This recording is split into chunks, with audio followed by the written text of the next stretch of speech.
Bismillahirrahmanirrahim. Assalamu alaikum. Welcome to Perspective. It is a live show this morning with a guest all the way from Germany. He is of Palestinian origin. He's here to share his story, a story of grief, but I have no doubt in my mind it is also going to be a story of hope. He is Dr. Basel Abuwarda. He's just landed in South Africa and he's here on a tour in conjunction with the Colours of Hope, who have been active in Palestine for very many years, and of course, Salam Foundation, headed up by Abuwarda. Also on the show, we have Simon Lowry, a young white South African who finds himself in a situation by talking out against the atrocities being perpetrated on the Palestinian people, the genocide that has been ongoing from the 7th of October. It is absolutely devastating. It is inhumane. And when I look at the images on TV and when I hear all of the current updates, I cannot even apply my mind to what is going down there. It is inhumane. It is unimaginable. And I said this before, when one thinks about the Holocaust, one wonders if this is not reaching the proportions of the German Holocaust. But let's welcome our guests to the show this morning. Let's hear firsthand from them about what exactly is happening in Palestine, how is it impacting on Palestinian people, possibly living abroad, what are they doing to make a difference and to make the pleas of the Palestinian people being heard loudly all around the world. Dr. Basel Abuwarda, assalamu alaikum to you. Welcome to the program. Thanks for having me. To be honest, living abroad is almost as difficult as living inside Gaza. You can't imagine that because of the lack of the communication and internet, they can cut the internet whenever they want, that I have to look every day about the names of the dead people to make sure that my family is not one of them. This is the situation.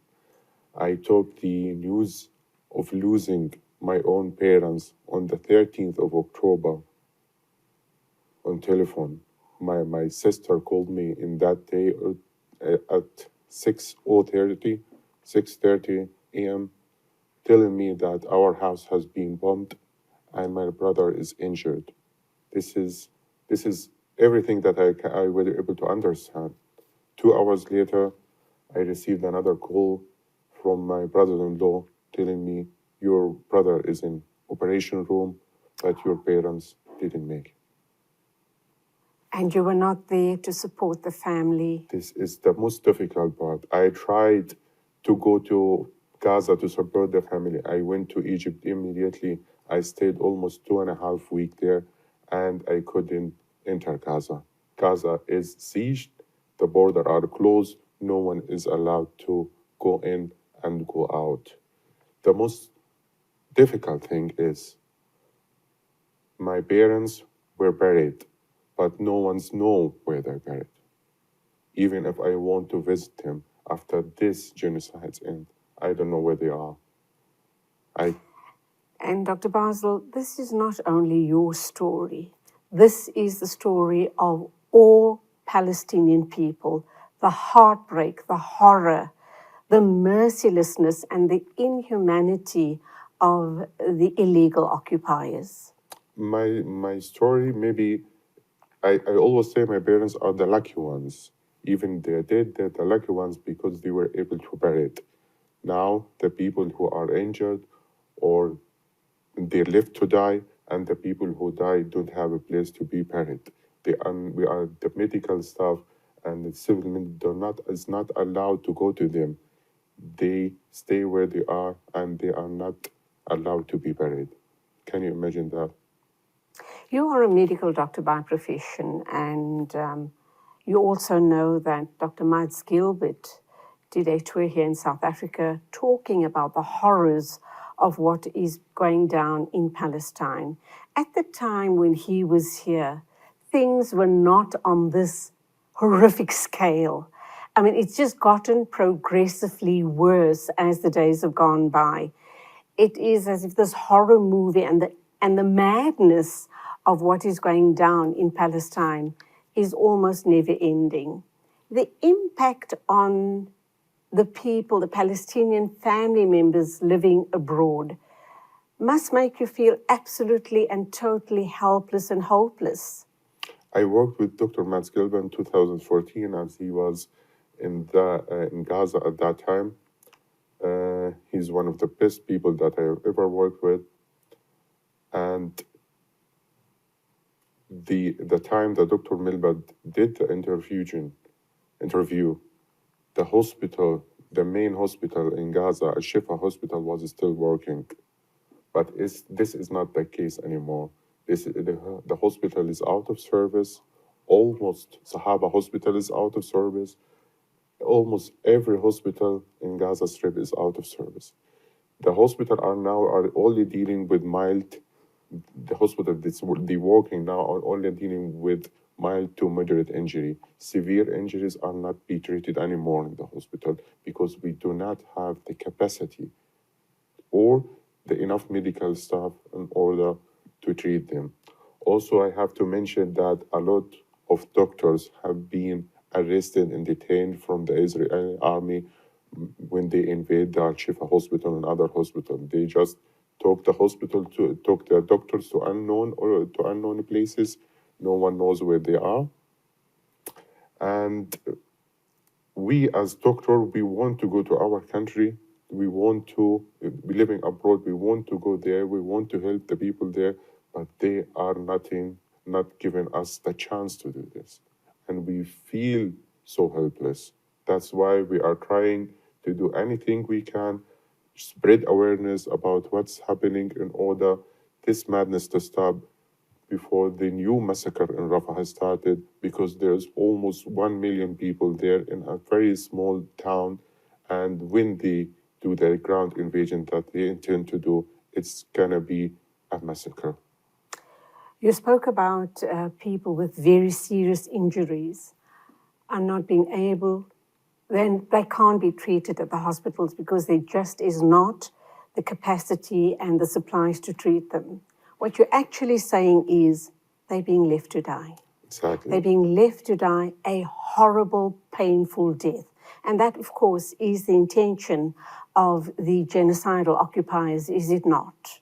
The injuries, when they come in the hospital, they do not come one after the another. They come in mass casualties.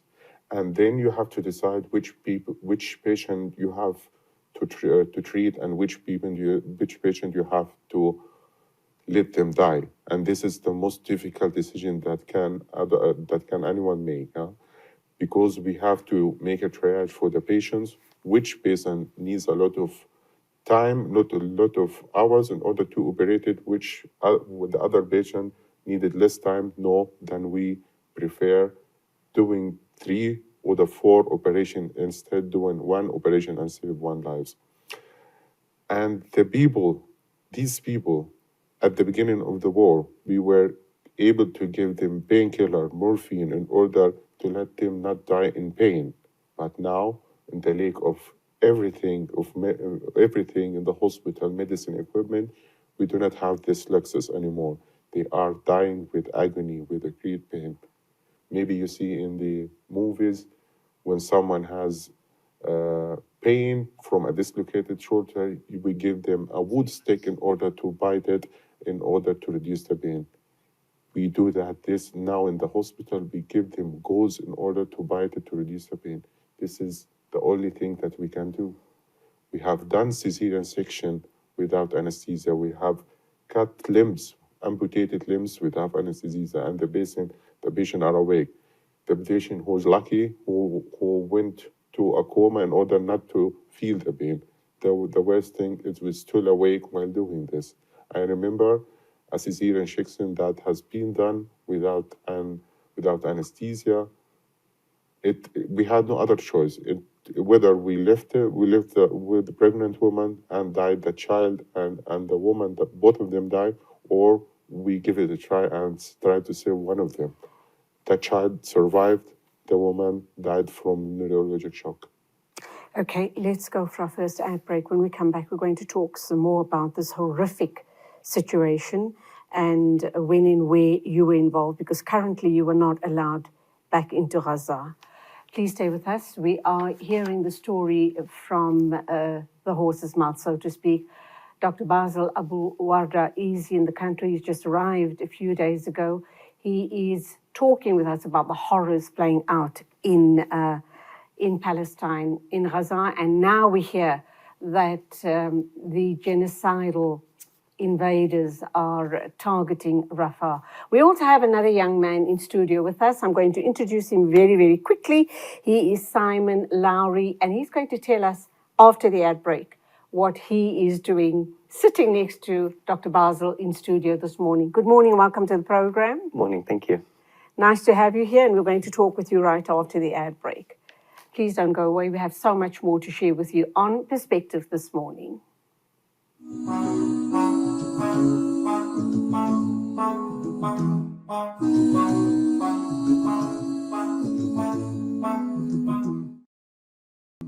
Welcome back. We have two guests in studio this morning. Dr. Basel Abuwarda. He is a medical doctor living in Germany. He also spent, well, obviously he's Palestinian, but then moved to Germany to further his studies. But he had worked for quite a while with Dr. Mads Gilbert and, of course, the Palestinian Medical Association, I should imagine. But in studio, we also have another young man, Simon Lowry, a young South African who was studying in the States. He's back home in South Africa, and he's going to talk about the reason why he's back in South Africa and why possibly his dreams were shattered of continuing his studies in the United States. Simon Lowry, morning, welcome to the program. Morning, thank you. Thanks for having me. Did you ever imagine that your life was going to take this turn? You were on track to an amazing future in the astrophysics world. You were busy studying at a university in Florida. Tell us what happened. Right, so I was studying my PhD in astronomy at the University of Florida, and was completely shocked, I think, as we all were, and hearing Dr. Abuwarda's story kind of makes it very clear why we would be all, extremely shocked at what's going on. And I have my best friend and my flatmate in university is from Gaza, and so I have been, very passionate towards this cause for a very long time. I think a lot of South Africans, we know the horrors of apartheid, so a lot of us know, not from my personal experience, obviously, but know the horrors of apartheid, and that is what originally led me to, want to speak out and say something to try and stop the horrors of what's going on. What happened when you spoke out? So I was at the University of Florida, made a political statement by defacing a banner that had been put up on the campus. The banner stated, "We stand with Israel." It was put up just a few weeks or a few days after October 7th. And I wanted to show everybody in the community that not everybody at the University of Florida stood with the indiscriminate killing of thousands of civilians. At the time, it was the death tolls at 9,300, which was already far too high. And I made the statement and was then caught defacing the banner and have subsequently been expelled from the University of Florida. My student visa was revoked. And so I faced very, drastic and disproportionate sanctions. But that is the nature of being on college campuses in the US at the moment. It is very, vindictive towards any pro-Palestine voices, and so those are the real-life consequences of what it means to stand up for Palestinian people. And you saw all your dreams tumbling down. You're probably deported almost immediately back to South Africa. How did your friends, family, and your community respond to your situation? So I did have a lot of support on a personal level from my friends and family. My family has a bit of a history of political activism. My dad was an anti-apartheid activist back in the 80s, and so he, was very supportive. My grandfather always, instilled in all of us a sense of justice and a very pro-Palestinian, idealism in all of our lives. So a lot of support from friends and family, but absolutely no support from, the university administration or anybody who the decision was up to expel me, obviously. It was, interesting to see the different levels of support from, for example, university professors, some of whom gave me personal support, as in, knowing that I'm going through a process that is difficult to handle, and so they're very supportive of that. But in general, it was my friends and, friends that I've known for years who are very supportive and knew that, the reason that I'm in the situation is actually a good reason, because I was trying to stop what is an unfolding genocide in front of our eyes. What happens to you now going forward regarding your studies, your PhD?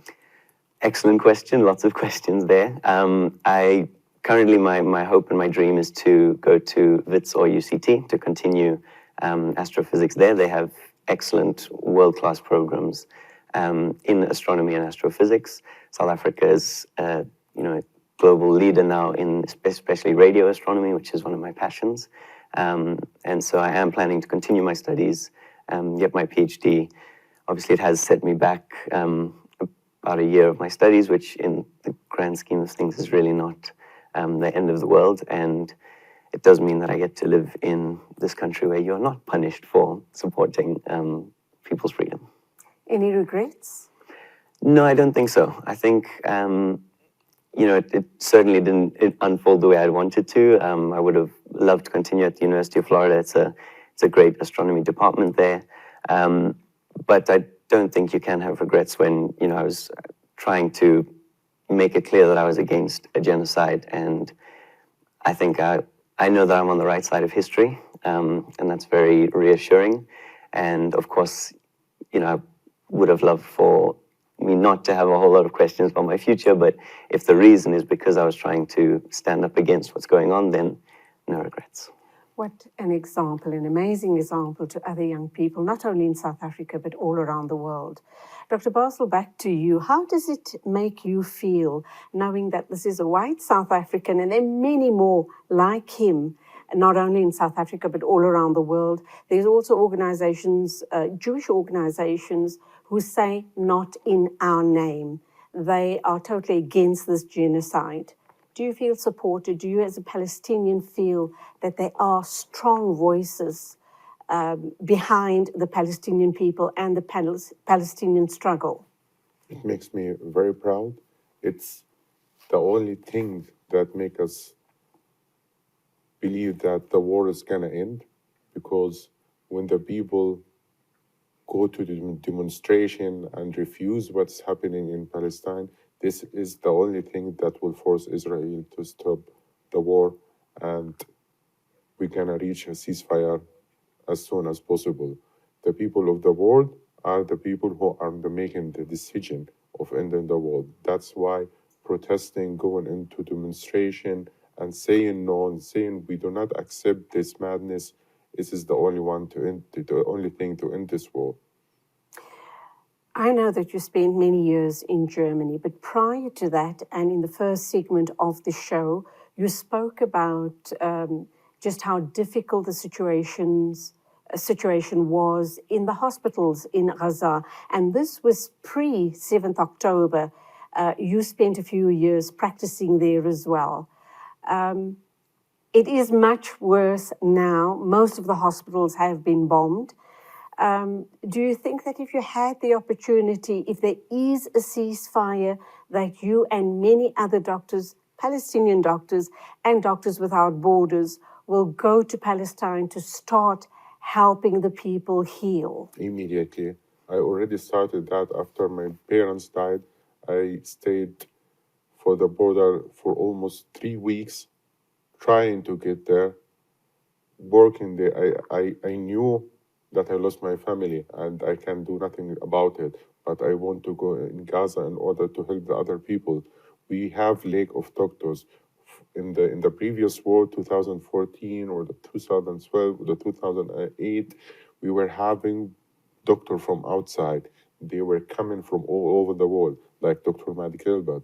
Now they are not allowing the doctor to go inside. They don't allow neither the Palestinians doctors nor the foreign doctors. They are allowing no one. They don't want the doctor to help the people of Gaza. Everything is planned. They are doing this intentionally. Absolutely. Yeah. They wanna make as many casualties as possible, and they want to create a generation of disabled people, because when we don't help the people, it's gonna be a lot of this is gonna be a lot of disabilities, and when we have a generation of a lot of disabled people, we are talking about over 70,000 injured people. What about the last generation? They've wiped out so many children and babies. There might well be a gap of no Palestinians for a couple of years. So the numbers that we have right now, we estimate that over 30,000 Palestinians have been killed. Among them, 13,000 children and 9,000 women. But I do not believe that these are the right number. The right number are much, much, much higher. There is a lot of people still lying under the rubble.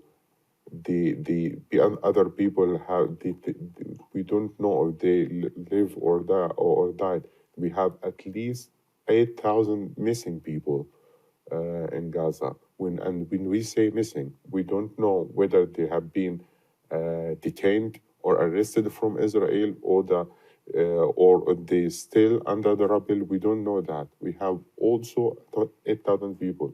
I give you an example. One of my friends, one of the colleagues that I worked with and studied with, Dr. Maysara Reyes, he died few weeks ago in the war, and he is still under the rubble. No one can reach him.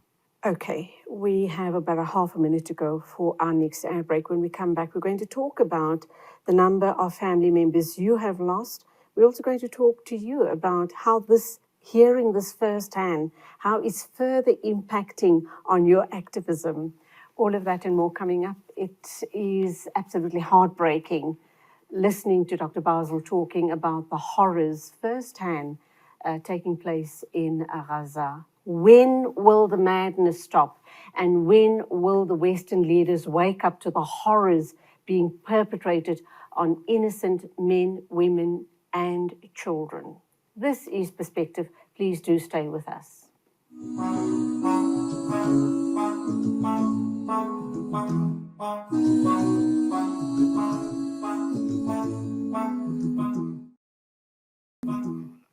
Welcome back. Dr. Basel is my guest, and of course, accompanying him is Simon Lowry. You heard his story a little early on. He's going to be touring with Dr. Basel here in Johannesburg, or rather Gauteng. And then, of course, Dr. Basel will be making his way around the country to the Western Cape, and he's here on the invitation of Colours of Hope and, of course, Salam Foundation.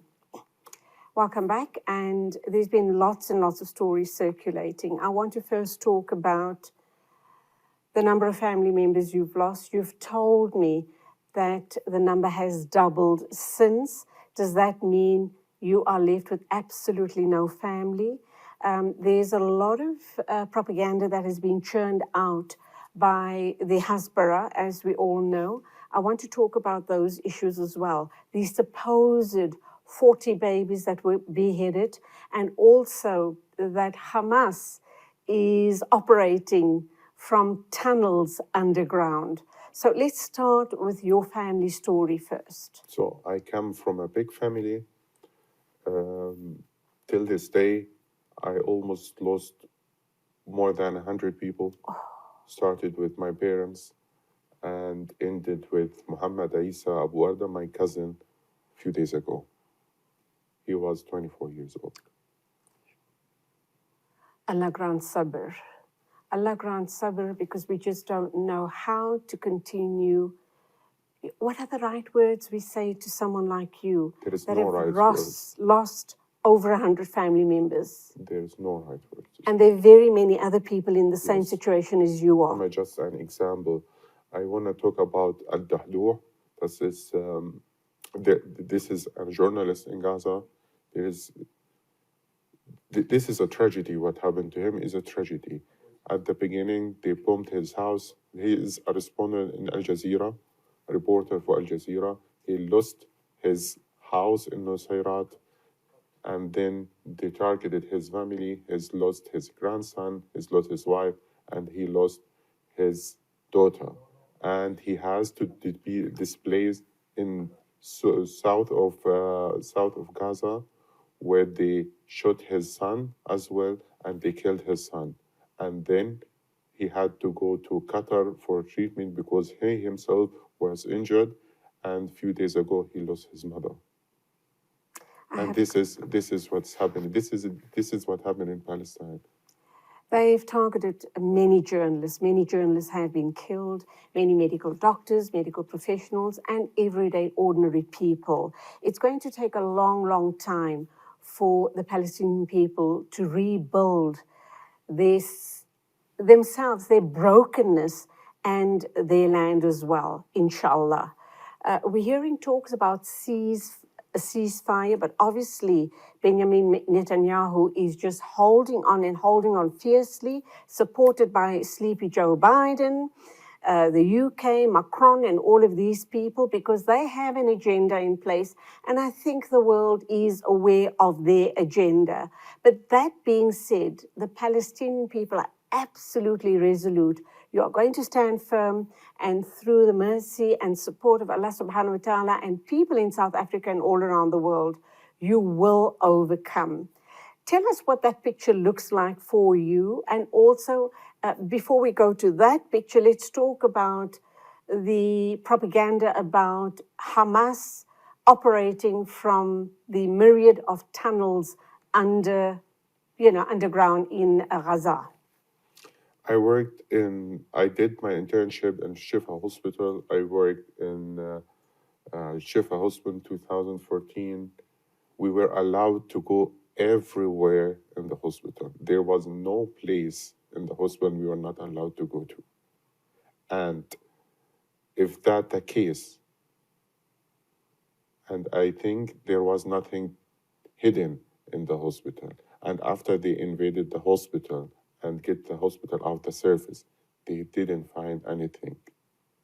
And this proof also what Dr. Maskelba said and what is the Palestinian Authority said the whole time. There is nothing under a Shifa hospital. There is no tunnel. There is no Hamas leaders under the Shifa hospital. They just wanted to take out the hospital, Shifa hospital, out of service in order not to let the people treated. There are tunnels in Gaza, but that was just to bring supplies in from Egypt to the people. That was my understanding of the operation of those tunnels, but clearly not tunnels under Shifa Hospital and other such places. The tunnels started with the starting of siege of Gaza. When the siege started in 2007, we had to build tunnels in order to get supplies. We had to build a tunnel in order to get food, diesel, everything in order to be able to live. And that's why the tunnel story started. The story about the 40 babies that were beheaded, by now we do know that that was propaganda on the side of the illegal occupiers.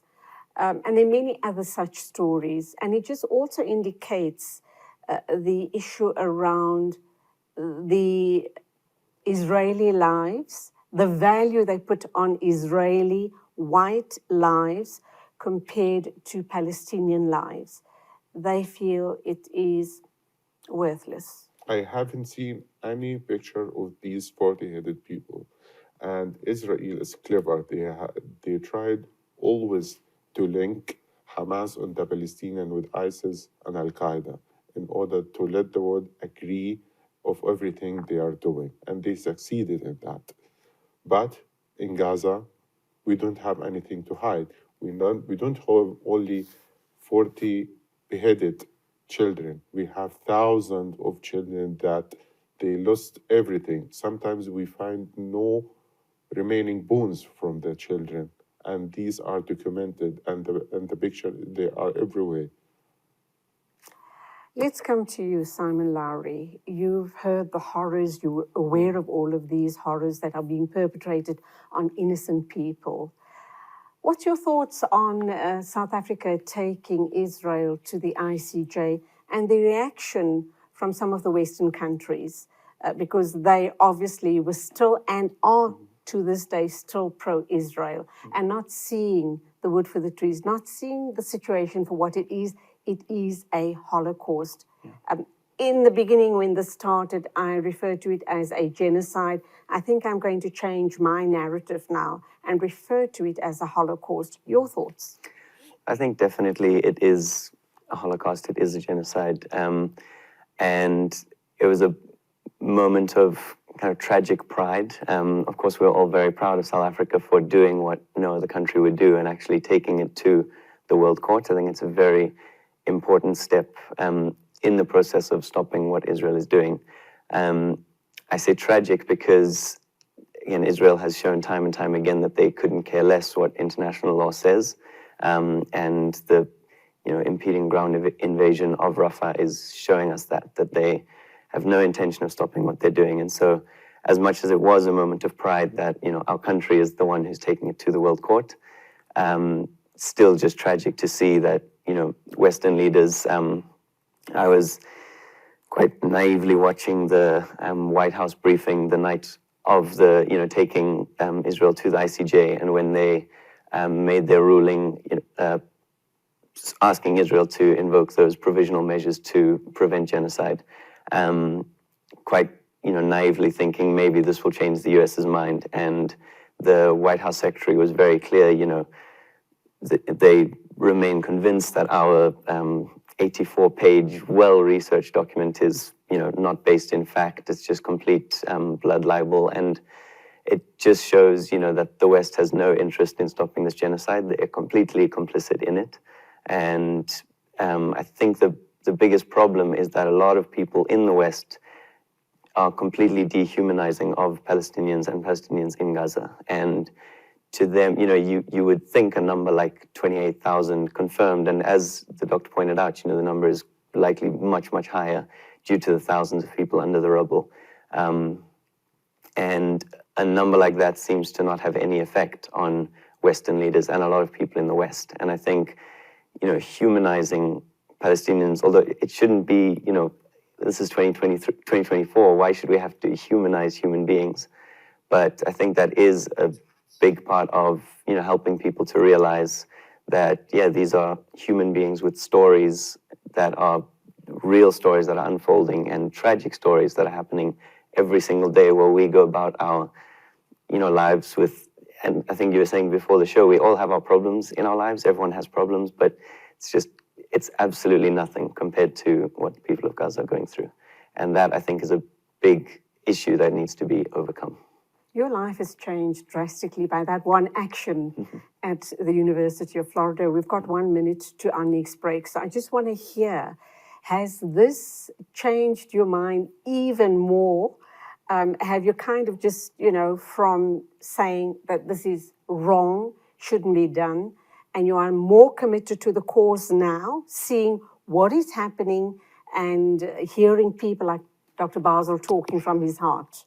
Yes, definitely. I think, this genocide is definitely worse than any of the wars we've seen previously. And although I was already, a little bit personally affected because of my close friendship with my friend from Gaza, this has just blown that out of proportion and definitely made me far more passionate about the Palestinian cause. And you're going to carry on being an activist for Palestine. Absolutely. Wonderful. Let's go for our next ad break, and then we'll be wrapping up thereafter. So we've got about another 12 minutes left to talk about the situation in Gaza and the madness, the mad genocide that's being perpetrated on our brothers and sisters in Palestine. So please don't go away. Stay with us. We're still going to be talking further with Dr. Basel and Simon Lowry. This is Perspective with me, Julie Ali. Welcome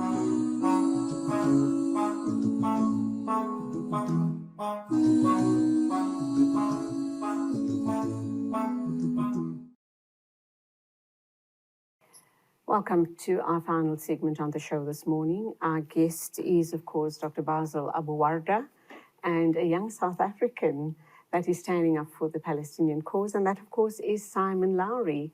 His life has just taken a total turn by the action of him burning up a flag at a university in Florida, and I don't think he has any regrets. The humanness of his action has come through, and he's going to be supporting Dr. Basel on his tour here in Johannesburg, in Gauteng. Back to you, Dr. Basel, and we're hearing talks about a two-state solution. I'm kind of wondering, what do the Palestinian people want? What are your thoughts about how you can start eventually leading a normal life? And what's going to happen about rebuilding Palestine, rebuilding Gaza, and rebuilding the people like yourself that have lost over 100 family members? The first thing that must happen immediately is ceasefire. This war has to end in order to be able to do anything. And if the Israeli themselves wants a two-state solution, they should have done that with Yasser Arafat, but they don't want that. They want to stay the occupation and would want us to still have to be occupied people. Rebuilding Gaza, according to the UN, it needs almost 1.5 to 2 years in order to remove the rubble from Gaza Strip, and that was in December. I think the number is it's almost 3 years in order to remove the rubble from them. And then comes the biggest problem is rebuilding Gaza. Who's going to rebuild Gaza? Who is going to donate to rebuild Gaza? Gaza does not have enough equipment to rebuild this massive destruction that is happening. And how long is going to take? We have forgotten that almost 500 to 600,000 people are now homeless. They have no places to go after the war, including my family, my sister, my brother, my other sister. Their houses have been completely destroyed. They ask me the question themselves. We don't know what to do after the war. We live now in fear. We think of nothing else out of surviving. But when the war ends, what should we do? Where should we go? We have no home left. We have no job left. We have nothing to do. And this is the most difficult thing of the war is what comes after war. Absolutely. Let's get back to the two-state solution. That is what the Western leaders are wanting to impose on the people of Palestine. They're wanting Netanyahu to go along with their ideas of what's going to create a solution for the Palestinian people. What do the Palestinian people want? And after all of these horrors, I haven't yet heard the Palestinian people saying that we don't want to live side by side with the Israelis. It is difficult to live side by side with the people who want to kill you, who massacred your people, who killed your children, killed everything you love. And now there is a whole new generation of people who they lost the people they love. They are orphaned. They have nothing. They have no homes anymore. To convince them about the two-state solution, I think the two-state solution is the only solution that can resolve the Palestinian-Israeli conflict.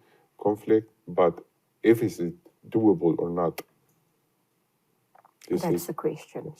As we speak this morning, there's also a situation currently, apart from all of the horrors that we've talked about on the show this morning, there's another horror playing out in the north of Gaza.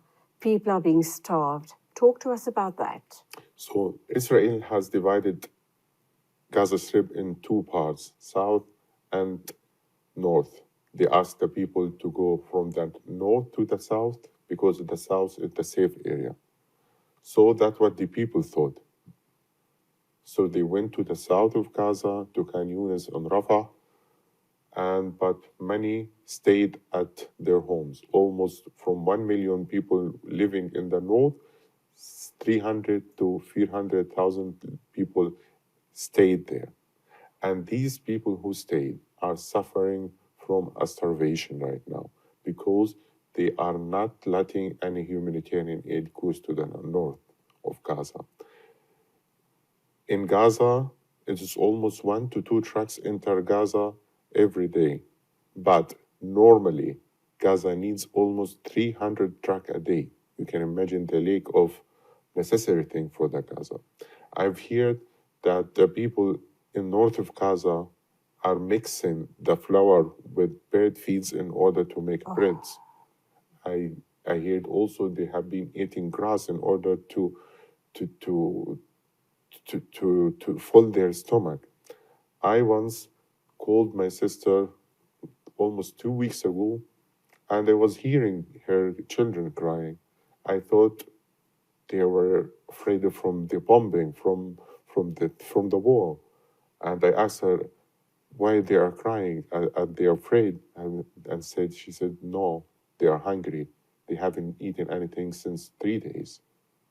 And I asked her, what about you? And she said, I have to save the food for them. I haven't eaten for almost 7 days.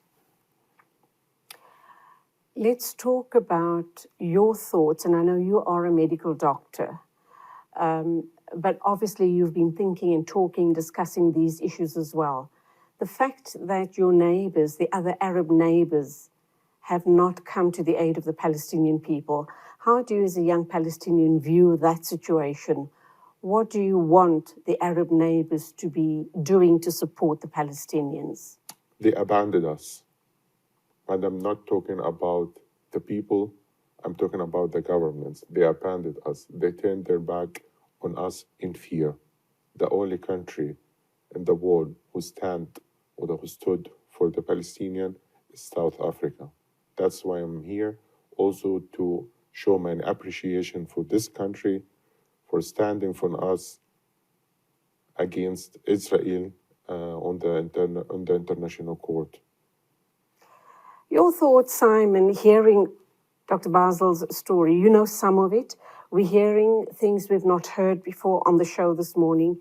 Does that further impact you as a young South African? When I hear Dr. Basel speaking, I grew up, towards the end of the apartheid era, but apartheid was nothing compared to what we're hearing from Dr. Basel. And I'm sure you've heard stories from your family as well. How does that impact on you? Yeah, I think, growing up my whole life, and I think I speak for a lot of South Africans, where we knew from history, again, not from my personal life, I'm not old enough, but from our history textbooks, we knew the horrors of apartheid. And the reason we study history as people is to recognize when we're repeating it and then try and stop repeating it when, in this case, where we have a very clear-cut case of apartheid in the Middle East. And the fact that there are still countries who stand behind it, as they did in the 1960s, 1970s in South Africa. And I think it is great that South Africa is taking that stance, but the problem, as Dr. Abuwarda mentioned, is no other countries are doing so. And, we can't have just one country with, a great country like South Africa, but relatively little power on the global stage. We need to have, yes, the other Arab nations, the UK, France, the US, and I think the only way for that to happen is for people in those countries to make it clear to their government, Joe Biden, we will not re-elect you unless you call for a ceasefire now, because politicians only care about re-election.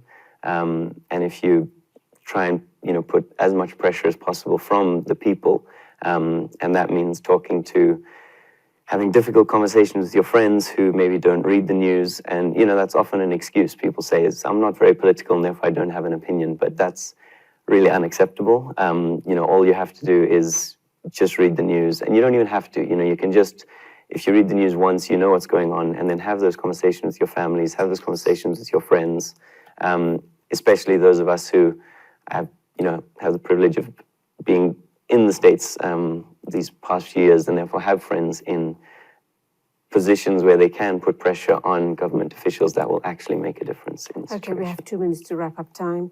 Dr. Basel, what do you want to achieve on this current tour? And what is your life going to be like when you go back to Germany? So I want to educate people more about Palestine and show them what's really happening in Gaza right now from a person who is suffering from the consequences of the war. In the media or news, we can see everything. They show us no numbers, but personal stories are only given from the people who is living the situation. I hope that South Africa will continue its support to Gaza, and the other countries will do the same. What do you fear most? The fact that the Palestinian story will die out, that people are getting tired of hearing the same story and worse over and over again? And how do you want us to keep it alive? This is a sad thing, that to see that people are getting used of the number of deaths in Palestine. When we heard 300 or 300 people died a day, this is being a normal thing, but it's not. We are just numbers. We are not numbers. We're just a human being. And this is not allowed to be a routine or normal thing. We just have to keep active the way we were at the beginning of the war. We are not allowed to accept this as a normal thing. Absolutely. Inshallah, we here in South Africa will continue keeping your story alive. Love, salams and duas to you and all of the Palestinian people. Thank you indeed, Simon Lowry. You carry on with your activism. Thank you to Colours of Hope and Azar Vadi of Salam Foundation. We need to keep these stories alive. Thank you indeed for making the effort to bring this amazing guest to us here in South Africa, Dr. Basel Abuwarda, and our young South African activist. And that, of course, is you, Simon Lowry. Till the next time, please keep your prayers, your thoughts, and, of course, your motivation and activism as high as you possibly can for the people of Palestine. That's where we leave it. Thank you indeed for your company. Till the next time, as always, Assalamu alaikum and Khudafiz from me, Julie Ali.